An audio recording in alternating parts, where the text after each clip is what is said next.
Dans la vidéo d'aujourd'hui, j'ai envie d'aborder comme ça une thématique mindset. J'ai envie de parler du mindset avec vous dans cette vidéo. C'est quoi le bonheur à ton avis? C'est quoi le bonheur à ton sens? Comment est-ce que tu définis le bonheur, la réussite, le plein épanouissement? Donc du coup, c'est une question que je pose aussi souvent beaucoup aux personnes qui me contactent. Quels sont vos objectifs sur le long terme, sur le court terme avec l'investissement immobilier? C'est pas tout le monde qui veut être millionnaire en investissement immobilier. C'est pas tout le monde qui veut un parc immobilier qu'il va gérer. Il y a des personnes qui veulent juste un bien immobilier et c'est bon là. Des personnes qui veulent commencer fortement en créant directement une société pour pouvoir gérer leur bien immobilier. Les gens ont les avis différents. Dans la vidéo d'aujourd'hui, je veux qu'on aborde cette question-là ensemble. C'est quoi le bonheur? Comment est-ce que tu définis le bonheur? Comme j'avais déjà dit dans la vidéo en début d'année que voilà, une fois par mois, j'ai prévu lire un livre cette année.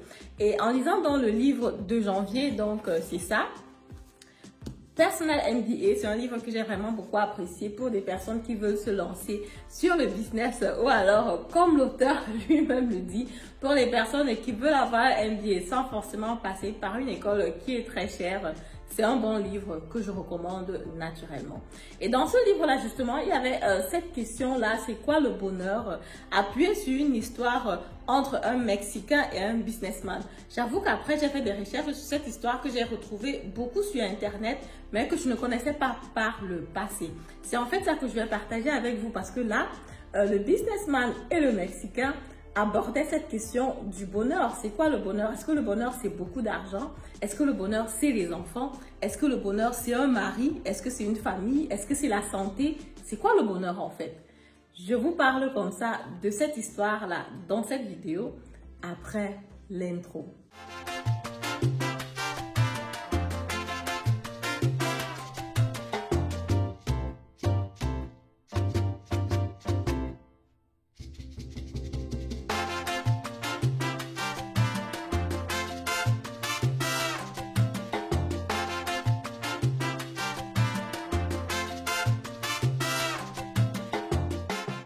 Alors, salut à vous, bonjour, mon nom c'est Mabel Ntedem, je suis investisseur immobilier, coach en investissement immobilier, créatrice de la formation Investir en immobilier comme un pro que tu peux rejoindre à travers les informations qui sont en barre de description.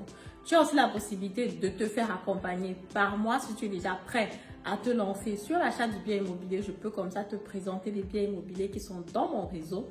Si tu veux qu'on en parle, tu prends déjà une consultation gratuite avec moi, juste pour qu'on examine déjà lequel de mes services te convient le mieux. Alors, l'histoire dont je veux qu'on parle, c'est donc celle du Mexicain et de l'Américain. L'Américain, c'est un businessman, il a travaillé voilà, pratiquement toute l'année. Il a décidé donc de prendre les vacances pour aller au Mexique. Arrivé au Mexique, il rencontre donc un Mexicain qui est en train de pêcher. Il aborde le Mexicain et il regarde, il voit le Mexicain a pêché quelques poissons en l'espace de très peu de temps. Et il demande au Mexicain, voilà, je vois que tu as pêché des poissons là, combien de temps est-ce que ça t'a pris pour les pêcher? Il dit pas longtemps et lui demande que bon, pourquoi tu n'as pas pêché plus de poissons? Il dit bon, parce que c'est la quantité dont j'ai besoin pour faire nourrir ma femme, mes enfants et mes amis. L'Américain qui lui demande, bon, et qu'est-ce que tu vas faire avec le reste de ton temps? Il lui dit, bon, avec le reste de mon temps, je vais causer avec ma femme, je vais jouer avec mes enfants, je vais rencontrer mes amis le soir, on va aller boire, on va jouer un peu. Et puis, si j'ai besoin de poissons, demain, je reviens. L'Américain, lui, il est un peu étonné. Il s'est dit, mais qu'est-ce qui n'a pas marché? Qu'est-ce que le Mexicain ne comprend pas? L'Américain qui dit donc au Mexicain, je suis diplômé de Harvard, je viens des États-Unis et je vais te donner comme ça une idée de business. En fait, si tu restes pêcher un peu plus longtemps, tu pourras avoir plus de poissons et tu pourras faire des bénéfices avec ces poissons-là. Bon, actuellement, tu fais la pêche avec ta petite pirogue. Si tu pêches un peu plus de poissons, tu pourrais vendre ces poissons-là et avec les bénéfices dégagés, tu peux acheter un gros bateau et avec ce bateau-là, tu peux pêcher encore plus de poissons et quand tu pourras construire une grande usine, ce que tu pourras faire naturellement, c'est d'acheter encore une flotte, avoir donc plus de poissons que tu vas pêcher, être en contact directement avec des sociétés aux États-Unis, à New York, à Los Angeles qui ont besoin du poisson pour la restauration. Tu pourrais vendre ton poisson sur le plan international, éventuellement déménager, aller vivre, être un grand dirigeant d'une grande société aux États-Unis où tu pourras vendre ton poisson à New York et à Los Angeles et tu vas diriger ces sociétés-là sans problème. Le Mexicain qui réfléchit et lui demande et ça va me prendre combien de temps pour arriver à ce niveau-là? L'Américain, il n'est pas bête, il sait qu'ok, ça va prendre quand même un certain nombre de temps. Il lui dit 15 ans, voire 20 ans. Le Mexicain qui lui dit ok. Et après ça, qu'est-ce que je ferai? Il lui dit bon, après ça, tu seras millionnaire, tu auras une société qui est cotée en bourse et tu pourras comme ça avoir beaucoup d'argent. Le Mexicain qui lui dit ok, et après les millions, qu'est-ce que je vais faire? L'Américain un peu perplexe réfléchit et il lui dit bon, réfléchit en souriant et lui dit tu pourras donc prendre ces bénéfices emmagasinés, retourner vivre dans ton village paisiblement avec ta femme, avec tes enfants, avec tes amis et manger du poisson tous les soirs. À ce moment-là, les deux ont éclaté de rire parce qu'ils se sont rendus compte, parce que le Mexicain lui a dit mais c'est ce que je fais déjà maintenant.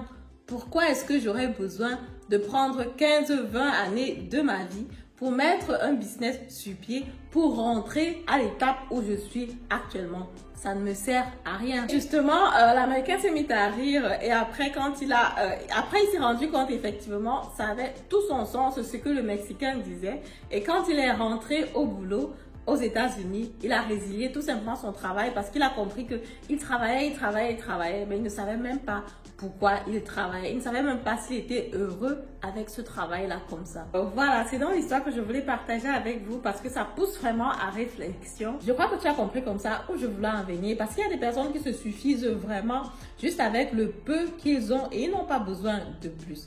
Comme je dis, lors de mes séances de travail, quand je discute souvent avec des personnes, il y a des personnes qui me disent « Ok, Madel, je veux un bien immobilier et basta. Et c'est bon pour moi. » Il y a des personnes qui veulent des stratégies pour devenir millionnaire, pour avoir un patrimoine important. Il y a des personnes qui veulent directement créer une société pour pouvoir pour pouvoir acheter des parts immobiliers. Il y a des personnes qui veulent faire du fix and flip, donc achat-revente du bien immobilier. Il y a des personnes qui veulent cela couler douce. Ils veulent prendre tout simplement un appartement et investir sur le long terme.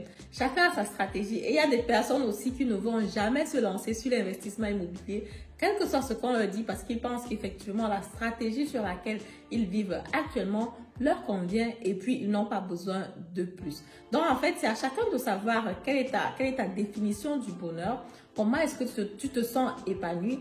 C'est pas toujours une question d'argent, c'est pas toujours une question de millions, c'est aussi une question de se poser pourquoi est-ce que j'ai envie de ça? Est-ce que j'ai envie de le faire? Parce que de toutes les façons, l'investissement immobilier aussi, ça implique un changement dans ta vie.